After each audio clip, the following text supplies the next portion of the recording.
Thank you for tuning in to the GSMC Soccer Podcast, brought to you by the GSMC Sports Network.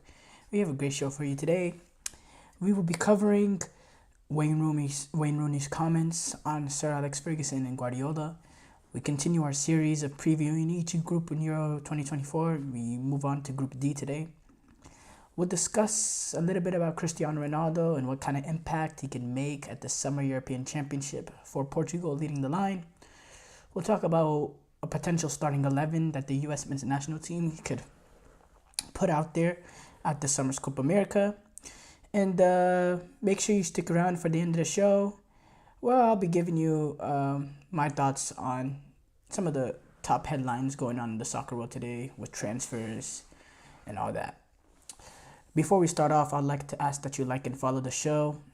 Also, we get a number of questions that come in during the show, so to ensure that your questions get read on the air. I asked you to use the tips and donations link at gsmcpodcast.net with your questions. Put your questions at the top of the list so that I could see it, and it also really helps grow the show. So again, the link is gsmcpodcast.net. We kind of start off with Wayne Rooney and his comments that he had. Not controversial comments per se, not controversial at all, but he had an interesting assessment on the whole greatest manager of all time debate. And obviously, he was managed by Alex Ferguson for a majority of his career. And he has came out and he said he believes that his former manager, Sir Alex Ferguson, still has it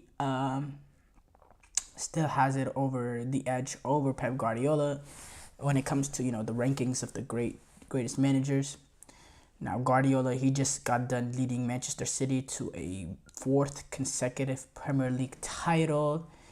That's something that Sir Alex Ferguson never actually ever accomplished at Manchester United, despite his 13 championships at his time at Manchester United. He was never able to accomplish 4 in a row. Nobody has ever actually accomplished that in 4 in a row. Pep Guardiola is the only manager in English football history to win 4 consecutive league titles or Premier League titles. And that's 6 Premier League titles Pep Guardiola has at 8 seasons at Manchester United, which is a better ratio than Sir Alex Ferguson, who has 13 championships. They weren't Premier Leagues. Every single, the Premier League changed its name in the mid-90s, but it was 13 championship in 26 years. So, 1 in every 2 years for Sir Alex Ferguson. This is 6 and 8 out of 8, which is 3 of every 4 for Pep Guardiola. So Rooney said this in an interview. He said, "I think, of course, you are going to be arguments as to who is better, but I think people tend to just look at what Sir Alex Ferguson did at Manchester United, and what he did at Aberdeen was incredible. And you ask the question, could Guardiola do that at a team like Aberdeen? There's questions, there's debates. I think Guardiola for his era is, of course, the best, and he's changed the way football is played worldwide. But yeah, for me, Sir Alex Ferguson, what he achieved in the game is incredible." Now, he mentioned something critical in this when talking about his record with Aberdeen. Anytime I talk about Pep Guardiola and I compare it to some of the other greats, like I use this comparison with Mourinho, talking about what Mourinho did at Porto, winning a Champions League, or winning the treble with Inter Milan. I don't think Pep Guardiola could reach those accomplishments with those teams.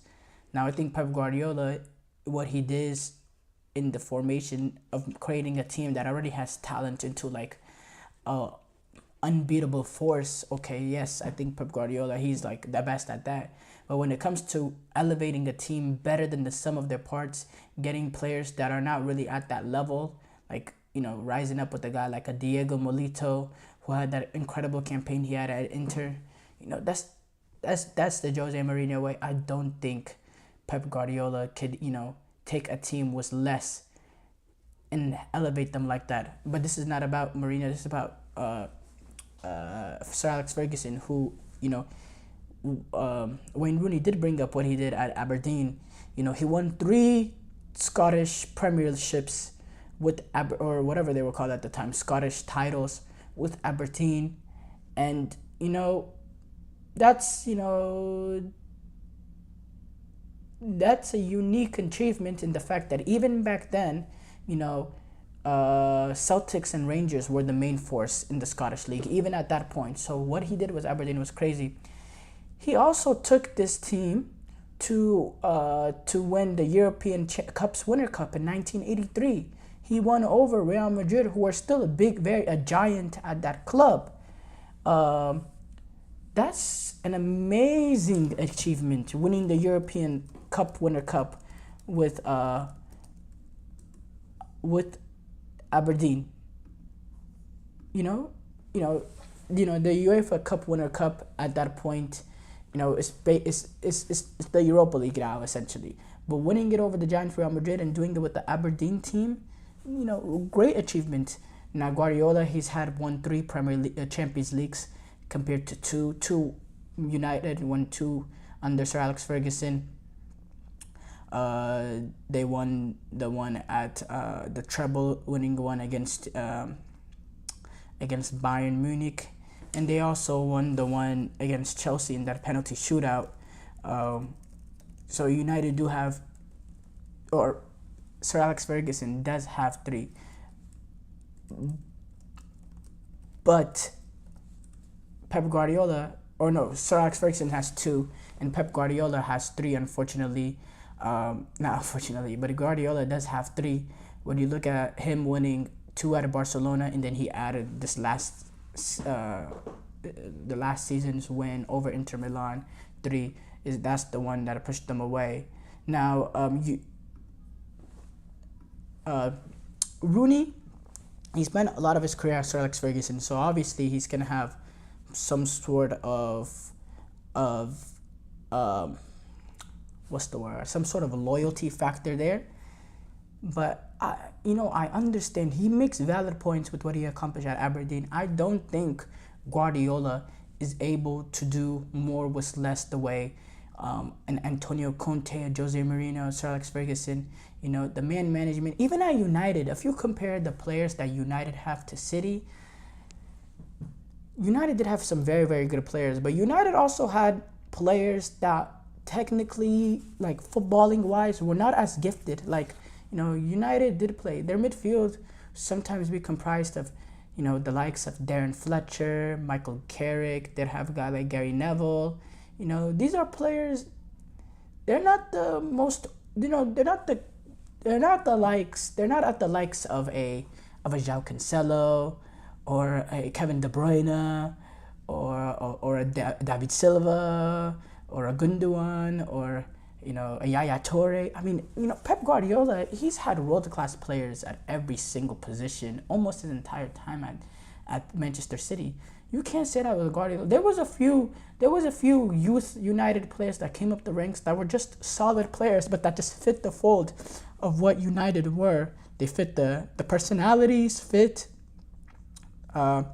they were good leaders in the locker room, and they weren't the most talented players, but Sir Alex Ferguson was able to work with them.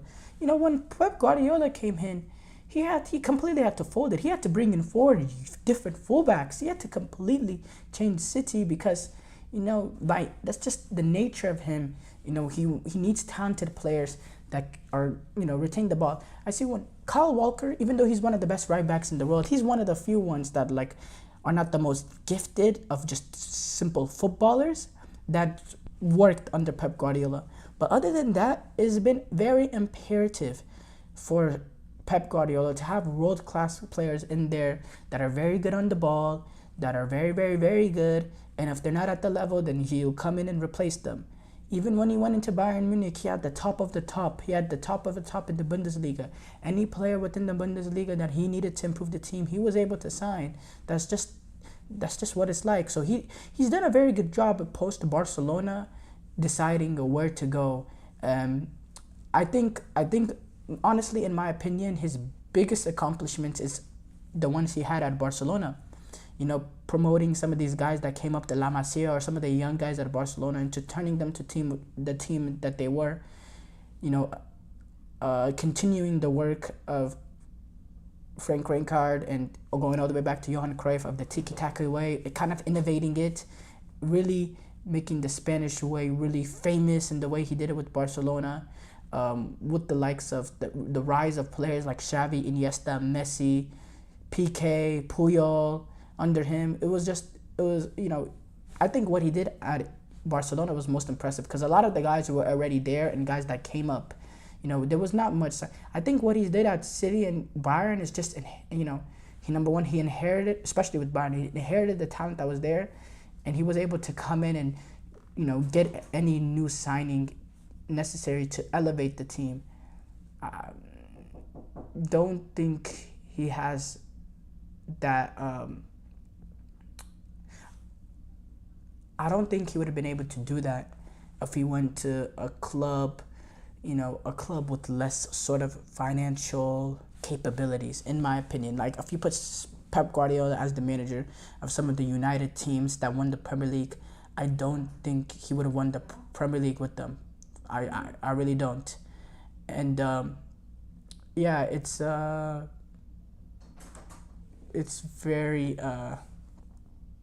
very interesting debate, and it's a debate that you can have over and over and over again. It's a long debate, and I do side with Wayne Rooney, but I definitely have to agree with a lot of what Pep Guardiola did. It's a phenomenal achievement, and he's an amazing manager. Short break here coming up. When we come back, I'm gonna preview Group D of Euro 2024.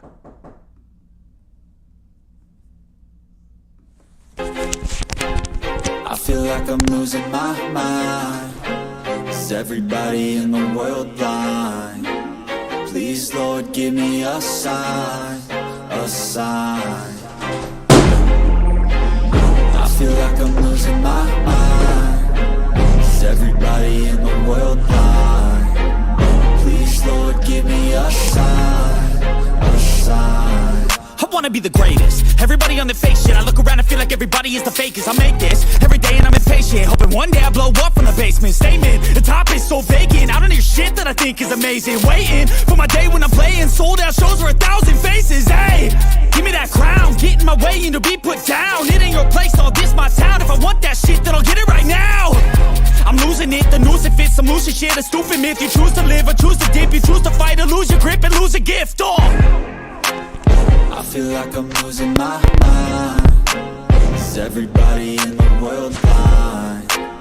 Please, Lord, give me a sign, a sign.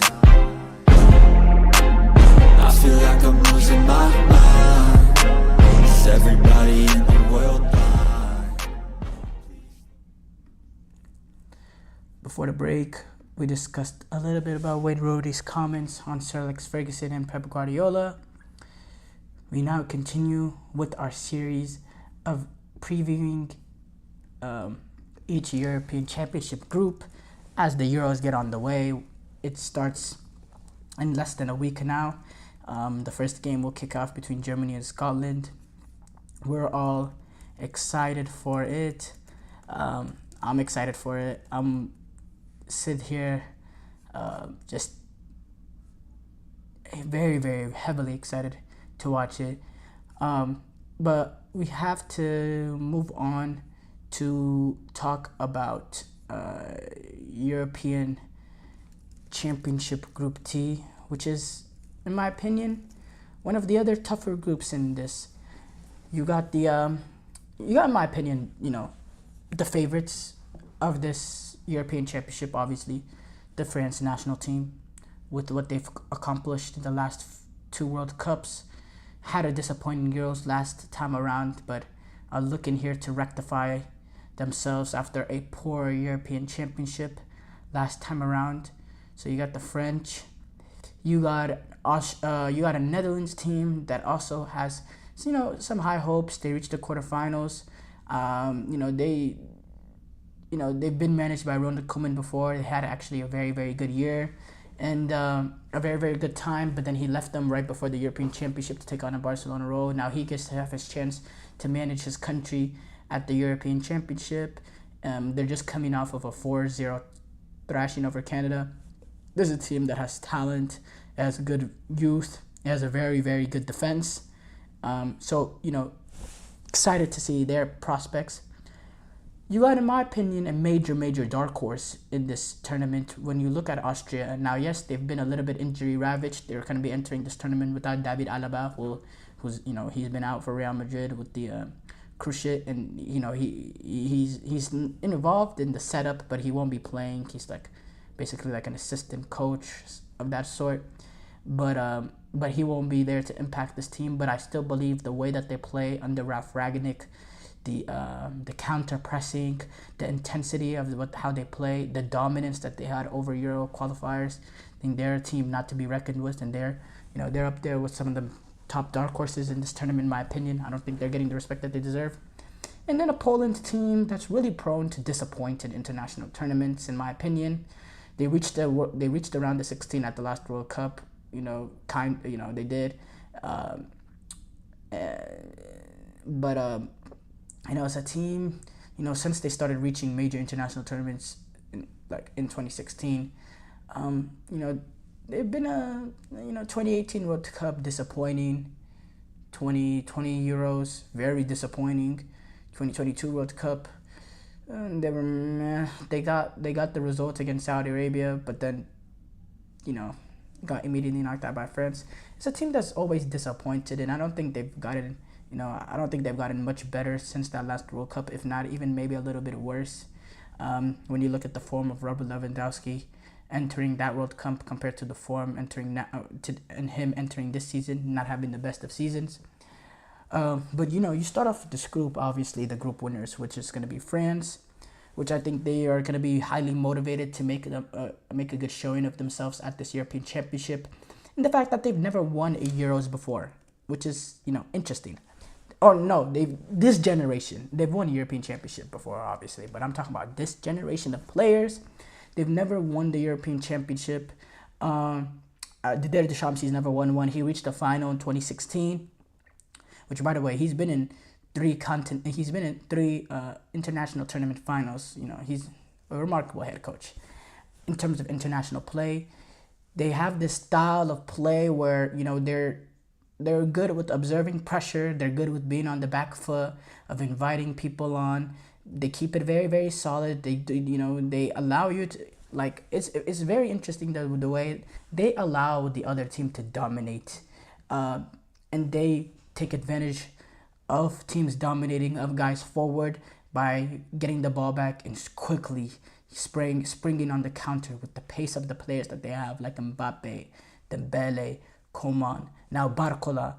I think they're going to continue to do what they did at the last World Cup, what they did in the year that they won the World Cup, what they did in the European Championship, last European Championship around.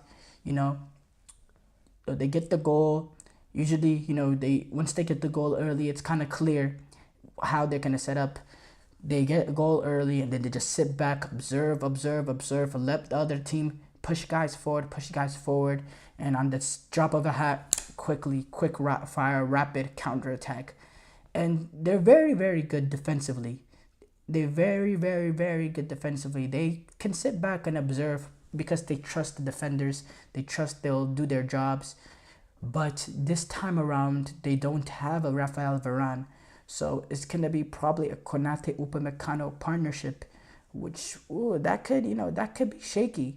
That could be shaky. And if they continue to play how they play in letting the other team have the ball, being allowed to let them be dominant, let them be the main protagonists, and then you sit back and observe the pressure and go on the counter, that could lead to some of if you're constantly getting attacked, it could lead to your back line maybe making a mistake and not having Lucas Hernandez and not having Varane, who retired. I don't know, because Theo Hernandez, he's a very good left back in terms of attack wise, but defensively he could be prone to make a few mistakes.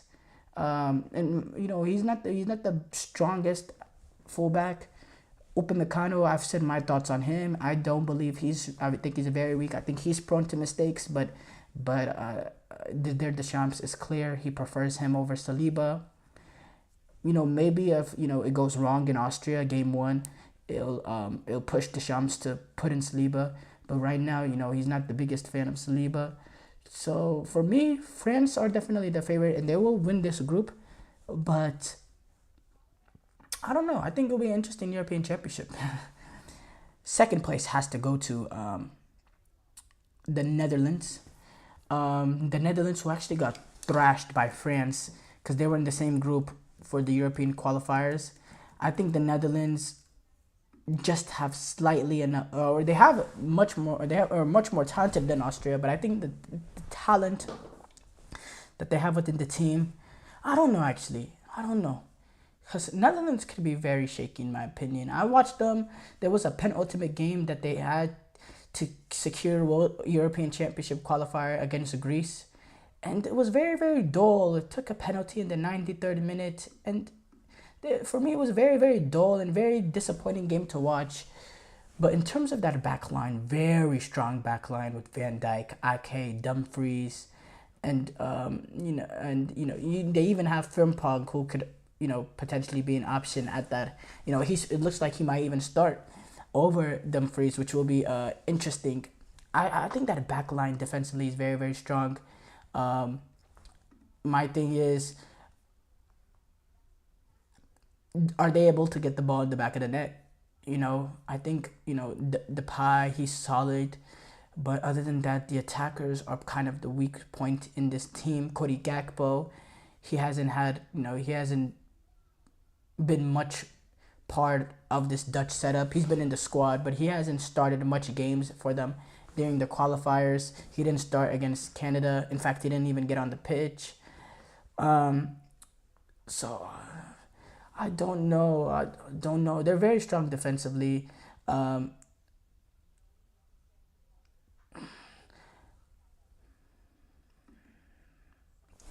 gonna go Austria second. I'm going to say Austria is second. I really love the way that they played. How dominant. The only thing that concerns me with them is their injuries. But in terms of the play, they just came off of a few days ago defeating Turkey 6-1. They play some roulette football, heavy metal. They press up high. They win the ball high. They don't need creativity because they're always winning the ball already in dangerous areas. They have athletic players on their team.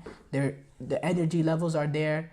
Ralf Rangnick, he's a brilliant coach in my opinion, despite what happened at United. So you know what?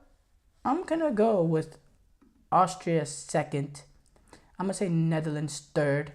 And I'm going to say... and then I think Poland, they're just not at this level. I think they're prone to always disappoint. They're too reliant on Robert Lewandowski. And in my opinion, this is a Robert Lewandowski that's not on the best of form, a little bit on the downside. So, yeah, I think they'll finish last. I have Austria finishing second for now, Netherlands finishing third. But, obviously, that's an interesting way. Like, you could go either way between those two, in my opinion. But I'm gonna slightly lean Austria. Austria's form has been brilliant. I mean, if you look at their what they did at the qualifiers, it's brilliant. Ever since Ralf Rangnick came in, they've been very, very, very good in terms of not just the way how they get their results, but the way they get it. They finished with 6 wins, 1 draw, 1 loss.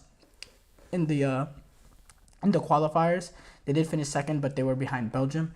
And I just loved the way that they played. The football, the style. They finished in a group. It was a difficult group too, because Sweden also, in my opinion, was also a very good team.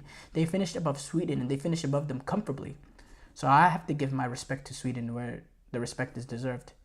Short break here coming up. When we come back, I'm going to discuss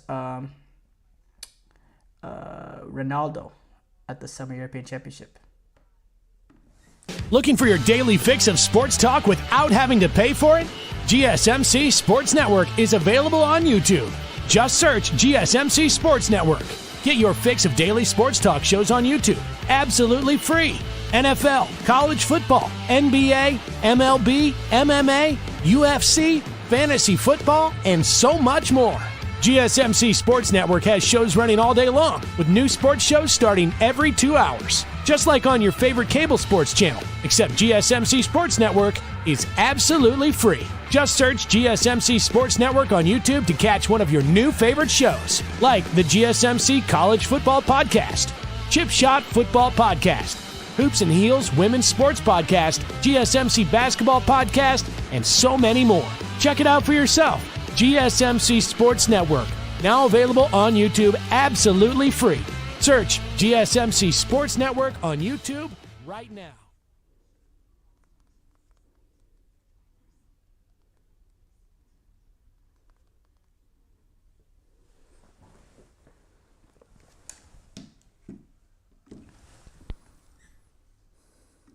Before the break, we previewed Group D of Euro 2024. We now continue to discuss more about the European Championship. We'll be discussing Cristiano Ronaldo, who's going to be back on the big stage. Actually, this is going to be a preview over, right now we're in Group D. We'll be doing Group E on Monday, and then we'll be doing Group F on Tuesday. So this is kind of a preview of Tuesday's segment, where we'll be previewing another European Championship group, but because that's when we'll be discussing Portugal's group. But I just, I wanted to talk about Cristiano Ronaldo and the impact that he can have. Ronaldo's journey over the past few years has been interesting. They made the move to Saudi, and a lot of people assumed, there goes potentially his Portugal career. And, there's a lot of pundits out there saying, okay, he was a headache at the World Cup. There's no denying that. It's time, Roberto Martinez, he has to come in and he has to lay down the law. Ronaldo's done from representing Portugal, all that. That's what a lot of pundits and a lot of guys in the media and all that were saying. Well, Roberto Martinez has came in and he's done the opposite. He's came in and immediately started him. And it's turned out well for them, because Cristiano Ronaldo has been brilliant in the qualifiers. 10 goals in 10 games, gone under the radar too, in terms of, he was the complete attention with the issue that happened at United, and the fact that the World Cup, the issues that happened at the World Cup, and the cameras were always on him. I remember the game against Switzerland when he was benched. Every 2-3 minutes they were queuing to the bench. They were getting that camera on Ronaldo, and he's been a huge part of the show, and in a bad way over the past few years. But now he's gone under the radar. Went in and had an amazing year in the Saudi League in terms of production. Historical season that goes under the radar because of the Saudi League. But also, nobody talks about how impressive he was in the European qualifiers. He was very, very good. And Roberto Martinez, he actually, in today's press conference, he said this: there is no other player in world football who can bring what Cristiano can bring to the locker room. It's going to be his 6th European Championship. He is the only player to have played in 5 European Championships. We are talking about a unique feat in world football, and this experience is important.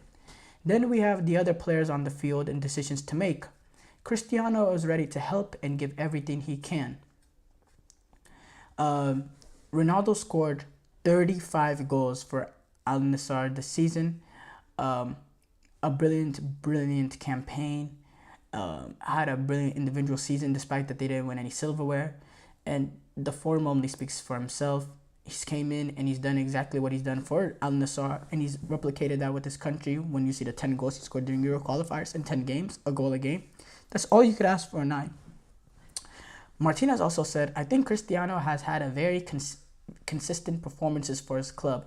There's no doubt that he is an incredible finisher. Experience is very important during the tournament. Also, due to mix of new blood in the dressing room, it is important to manage the experience of players like Pepe or Cristiano. There has to be an environment where young players believe they can help them. My thing with Cristiano Ronaldo is he was a distraction at the World Cup. But as a leader, he could be very, very beneficial if his ego is not hurt. If he's still able to have a massive impact and he's continuing to play and start for Portugal, he can be a very, very great leader, a leader on the pitch. But he has an ego and he has a desire of playing, and if he is on the bench, then it's gonna kick in and he's gonna become more of a headache than a leader. But if the manager still believes in him and still has him starting, then he's definitely gonna be a huge important factor at this European Championship. Not just what he does on the pitch, but the leadership he provides. We see the clips of him coaching during the final. You see during the penalty shootout against Poland, giving a vote of confidence to, I believe it was João Moutinho, saying, it's a penalty, it don't matter anymore, don't be scared, you're gonna take one. There's leadership there, and there's no denying that.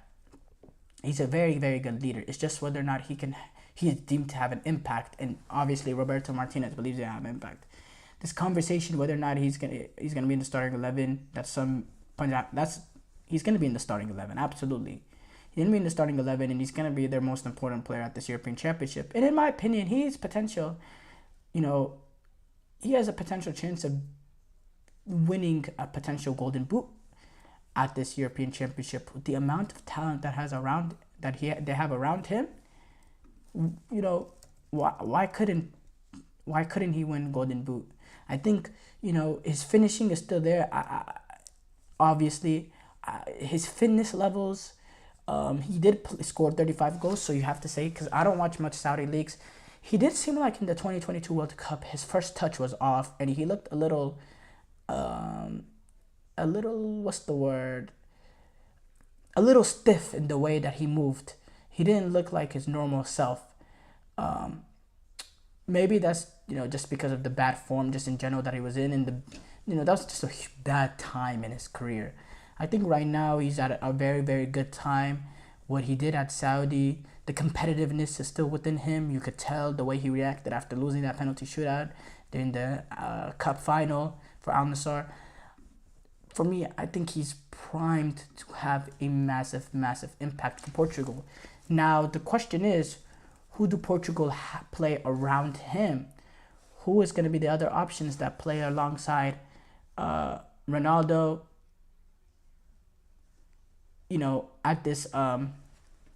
At this European Championship. Now, I think Ronaldo, he's going to start out top. There's been previous tournaments where they played, in Euro 2021, they fit in Jota alongside Ronaldo. I think they're going to go with Ronaldo alone up there. I think they're going to also play Bruno Fernandes, Bernardo Silva, and obviously Rafael Leao.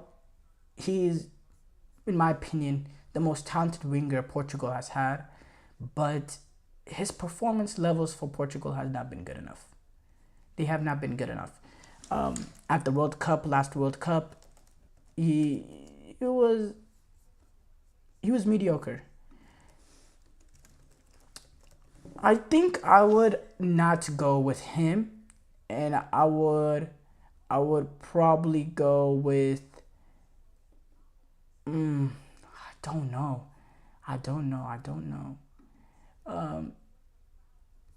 That's an interesting conversation, because bro, there's so much talent within this team.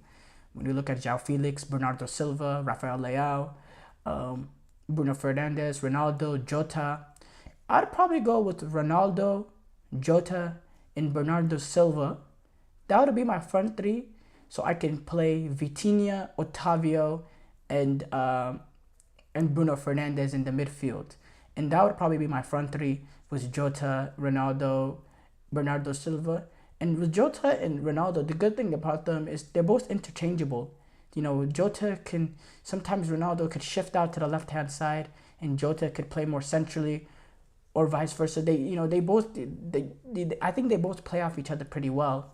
And it's not like how they played in Euro 2021, just sticking up those two up top. I did not like that. But having a front three, pushing Bernardo Silva higher up the pitch, and for me, is important, so you can fit in. You can keep the midfield of Otavio, Vitinha, and Bruno Fernandes. So Vitinha is having a brilliant season at PSG. I think he's primed for a breakout tournament for Portugal, because you see what he did at the Champions League. He's not afraid of the big time moments. He is a big time player, and I think in the knockout stage games, he will show up for Portugal team. I love what he's made of. He has quality, which I didn't see. I didn't see this level of quality at Wolves. I have to be honest. I'm the first one to admit that I didn't see this quality at Wolves, but he does have quality. But I love the intangibles with him. He's not scared of the moment. He'll show up when his team needs him the most. So yeah, I'd go with that. Now you have flexibility in the fact that you can bring in a João Felix, stick him out on the side. He's also somebody like a Diego Jota. He's interchangeable. You can play him centrally. You can play him on the wing. Rafael Leao, he's someone that gives you something different, more direct, more verticality, pace, will take on someone, open up space for someone else and pinging a ball. Problem with him is his levels for Portugal has not been good enough. And I don't know of Roberto Martinez. I think Roberto Martinez will look at him kind of as a Doku. The way he employed Doku at that last European Championship. Didn't start him in the first few games, but, brought him on whenever they needed more verticality. And he actually did end up starting him in the last game against I believe it was Italy. So I could see him having that sort of role for Roberto Martinez at this European Championship. Short break here coming up. When we come back, I'm going to discuss, this one's going to be interesting, a potential starting lineup for the USMNT at this summer's Copa America.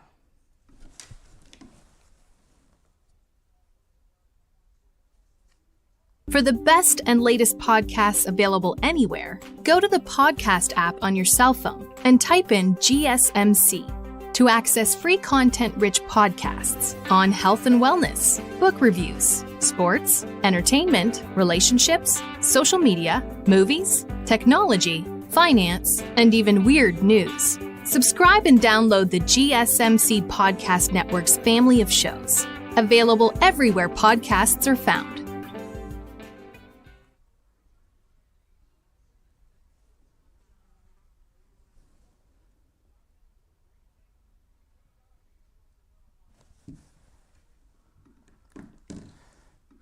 For the break, we discussed what kind of impact Ronaldo could have at this summer European Championship. Is now to discuss what potential starting lineup that the U.S. men's national team could have at this summer's Copa America. And this is another interesting conversation. This is a conversation that's kind of, that is a little bit more tricky with the situations with Sergiño Dest, that right back position. That's probably the biggest question mark in my opinion. That right back situation, and also when it comes to the number 9 situation, that's also very, very tricky. In my opinion, let's start from the back to the front. So obviously my goalkeeper will be Matt Turner. I think that's clearly the most obvious option, Matt Turner. I think the center back partnerships for me, it's clear. It's Chris Richards, it's Tim Ream. Those are the two. Left back, clear, Anthony Robertson. Now right back, the right back position, Joe Scally, he's the best natural right back we have in the squad. Now you got a guy like Shaq Moore, who was also in the squad for some reason. You also have some unnatural right backs that are in the squad. Yunus Musa, he spent some time there this season. Timothy Weah, although I think he is our best winger, one of our most direct winger, he spent some time there before. I would definitely not put him there though, but the main one is, Yunus Musa. I think Shaq Moore has no business even being in the squad, so let's not even go there. For me, the right back is gonna be Joe Scally. Him being the natural right back, I think he's the best right back we have. So that would be my back four: Joe Scally, Chris Richards, Tim Ream, Anthony Robinson. Now my midfield three is interesting. I'm gonna go with the same midfield three that we had at the World Cup: Tyler Adams, Yunus Musa, Weston McKennie. The thing that does concern me with this midfield three is the lack of creativity. They have good energy levels, and you know what? No, I'm gonna change that up. I'm gonna go with Tyler Adams. Oh, that's actually a hard one. Because you need more creativity within the U.S. men's national team. The back four said Joe Scally, Chris Richards, Tim Ream, Anthony Robinson.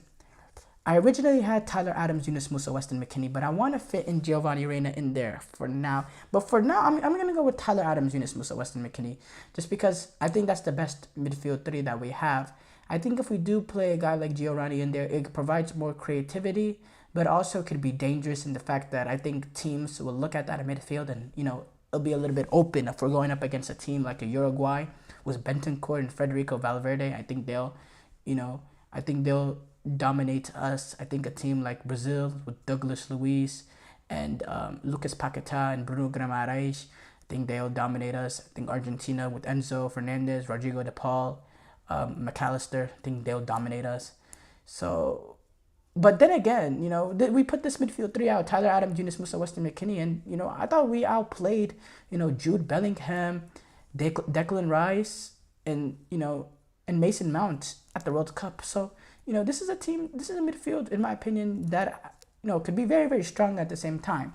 Now the front three for me: Timothy Weah, I think he has to start. I see some lineups without him. I think that's crazy. I think he's the main guy that we have that gives us vertical runs in behind, with his verticality, with his pace, with how direct he is. I think how he performed in the World Cup, for me, he's clearly starting out on that wing. He's obviously going to be there. I think Christian Pulisic is on the other wing for sure. Absolutely. Now, the thing was the number 9 position.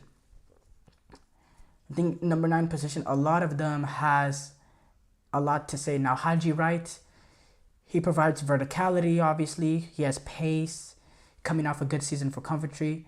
I think Josh Sargent is also a potential option, but he's injured. That's the main thing. But before that, I thought he would have been a very, very good option because I think he plays good back to goal, and he's a guy that you could play the ball to him, and he can bring in other players and play. The ball will stick to him. It won't bounce off him like other 9s. I think Pepe gives you a little bit of, a little bit something different with his style of play. A little bit different than the rest of the striker, but I don't think he's as good as the rest of them. I think Balogun and his ability within the box, his physical nature, his goal-scoring prowess, despite his poor season, I think he is the best box striker that we have for sure. In terms of goal scoring, in terms of finishing, I think he's the best finisher we have. I think he's the best in terms of making those clever runs, finding clever spaces within the box, manipulating spaces, making these clever runs. I think he's the best guy we have within the box. But I think there's other strikers that give us a little bit other more.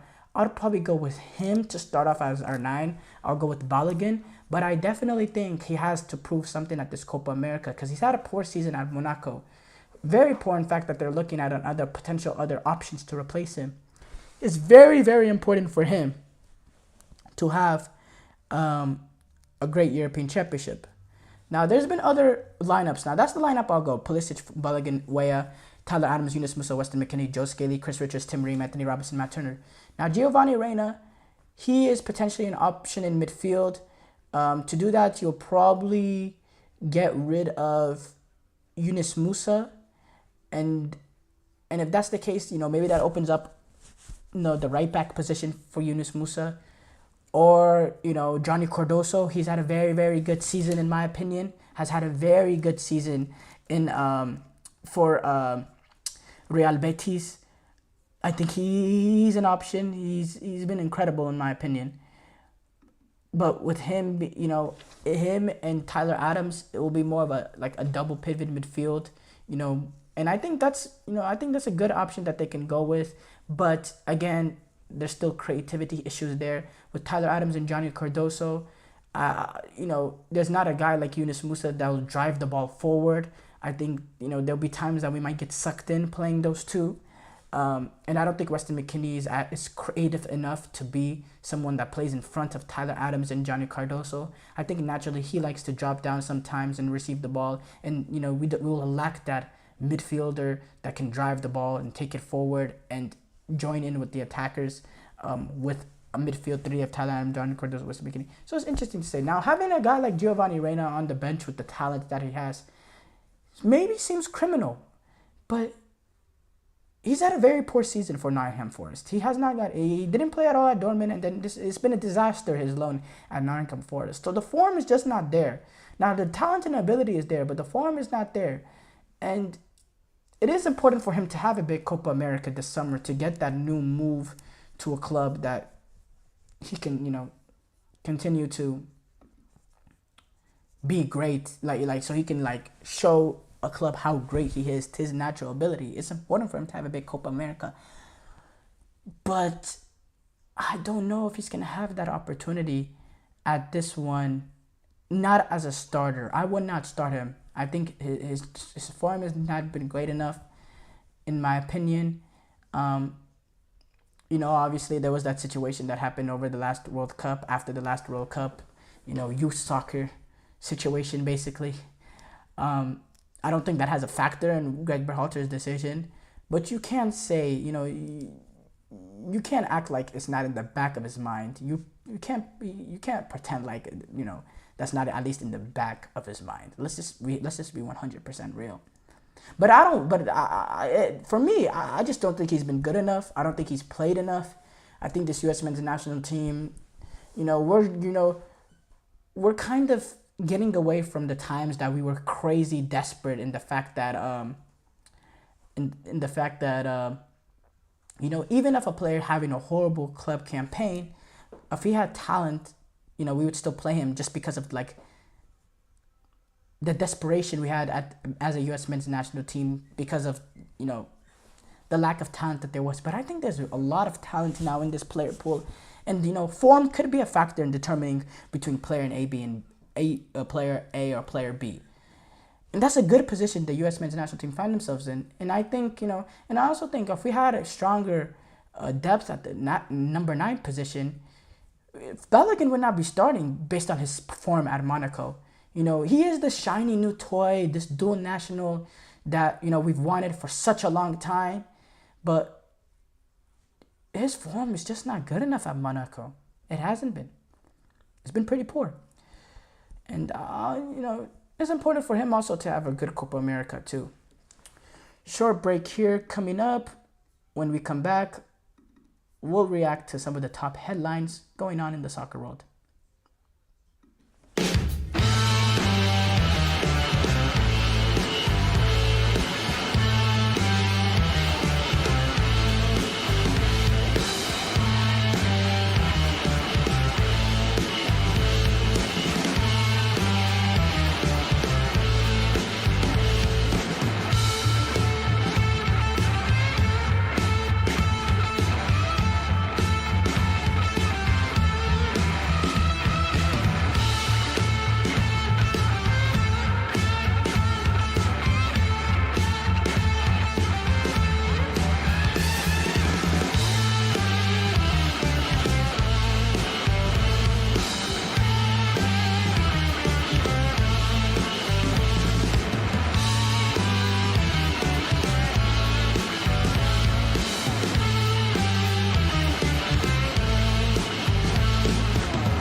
Before the break, we discussed a little bit about the U.S. men's national team starting 11 for the Summer Copa America projected starting 11.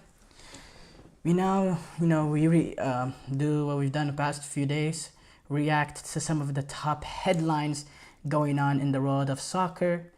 We start off with the England national team.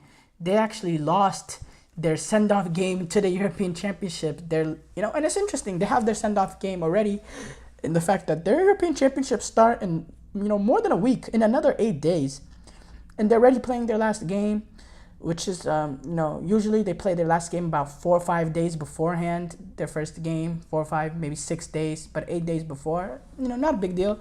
But they lost. They lost to Iceland. They lost to Iceland. They were only able to get one shot on target, and it was kind of a low, lifeless performance. Played this game at Wembley, and in my opinion, this was basically a lot of the starting 11. I thought the back line, Walker, Stones, Gahey, Trippier, I think that's the back line we're gonna see at the European Championship. Obviously, we're gonna have Pickford in there instead of Ramsdale.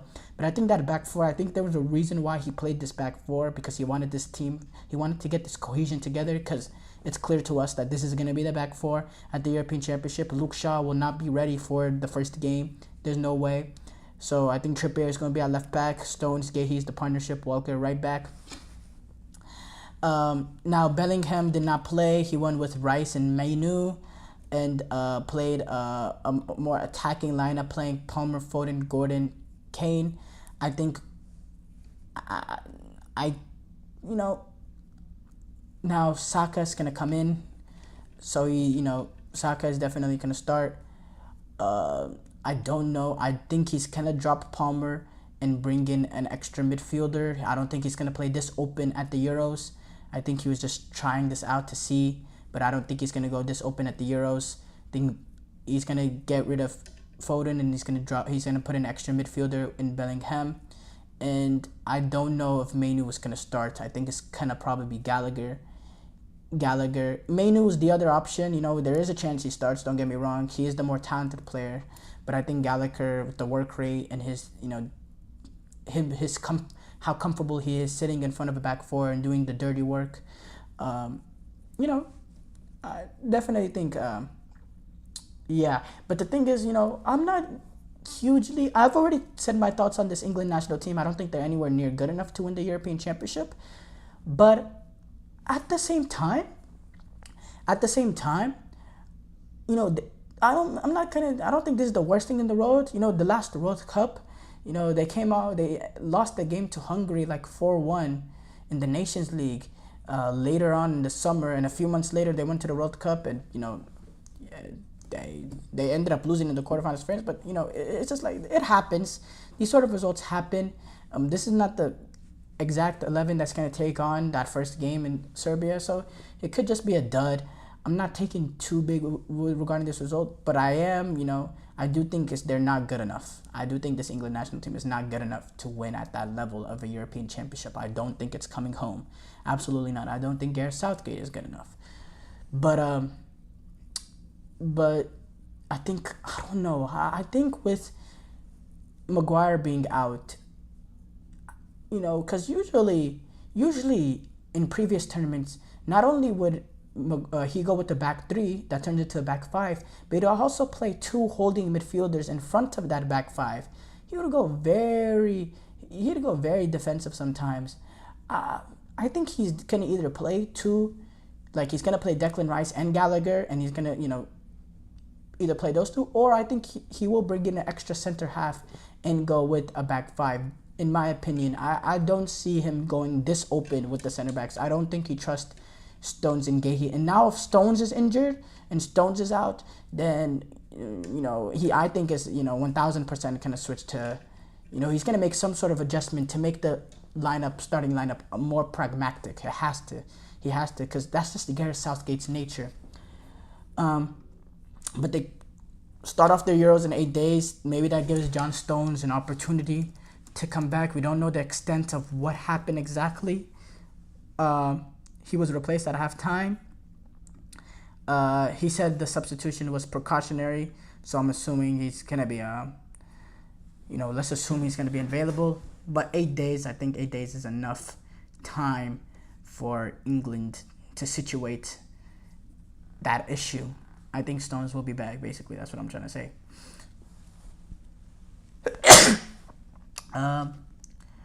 More breaking news coming on. Manchester United still have not decided on Erik ten Hag. Joke for me, whatever is going on, it's a disgrace. The way Erik ten Hag is being treated, the way this new board, this new NUS football operations, they're performing like the Glazers. They still have not informed Ten Hag how it's gonna drag to the third week according to sources because of this end of season review that they should have done a whole long time ago. The way that they're behaving is just flat out joke, and I feel really bad for Ten Hag. And even if they were to make this decision to sack Ten Hag, I mean, just what a mess. And now you're having to hire a new manager after 3 weeks at the end of the season, just starting your new manager search. I don't know. There was and not only that, also the way that the sources came out that they were talking to McKenna representatives before the FA Cup final. This everything's done. They're saying this is a new board coming in to help, but it's the same old.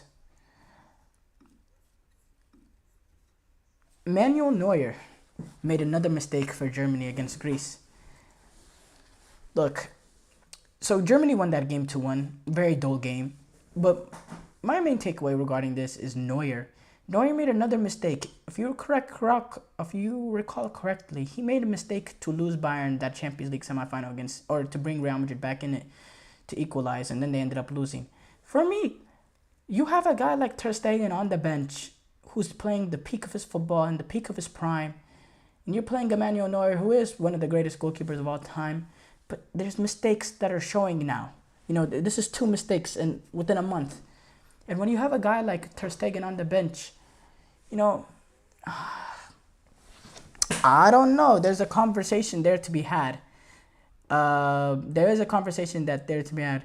The ball slipped, and it led to Georgios Masoros for a tap-in.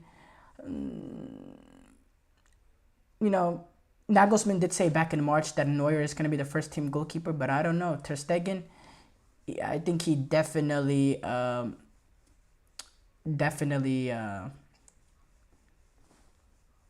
should be in the running now. But it is that's just an interesting conversation. Now, as far as their performance, I thought they were really it was a dull game. I think the second half was a little bit better. I think the first half was really, really bad, really dull. A lot of losing the ball in bad areas and just too slow. It didn't seem like they had that cutting edge. But that is Greece. They're very, very dull, and they make games dull, and that's kind of their nature. But not the best way to send off the team to the European Championship, in my opinion. But in a week time now, they play Scotland. It's a home Euros, and form don't matter anymore at that point. It's time to go, and they got a lot of fans to win back in the country because it seems like over the past few international tournaments, the support from the fans have not really been there like before.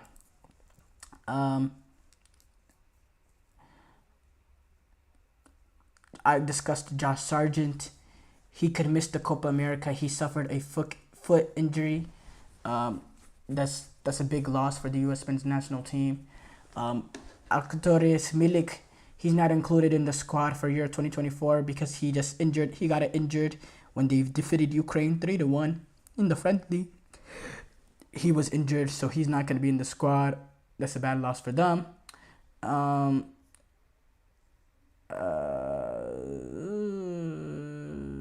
Vardy, he has extended his contract at Leicester City. He's gonna be playing with them as they move back up into the Premiership. Chelsea have completed the free transfer of Adarabio from Fulham. The defender, he's coming in on a free transfer. He's a 26-year-old. He signed a 4-year deal. He has 78 appearances in the Premier League, so he's a guy that in there that gives him, depth. Kubarasi, he was the talk whenever he was on the initial preliminary team for the Spanish national team, and people thought, maybe he has a chance to get into that lineup, but he's not going to be in the squad. The 17-year-old, he's not going to have a lot of chances in the future to be in the squad, but he won't be in there. Marcus Llorente is also going to be cut. That one is the one that surprised me just because of the sheer physicality, the power he has, the flexibility. He can play in midfield. He can play a fullback, which could be important in these tournaments, but no Marcus Llorente at this European Championship. So, yeah, that's also something that surprised me a little bit. This is the end of the GSMC Soccer Podcast. Thank you for tuning into the GSMC Soccer Podcast presented by the GSMC Sports Network. Your support means a lot to us, so please remember to subscribe to the show and leave a positive review. It really does make a difference. We also invite you to follow us on Facebook, Twitter, TikTok, and Instagram for more content and updates. Thank you once again, and have a great day. Ain't that great? I don't want to go to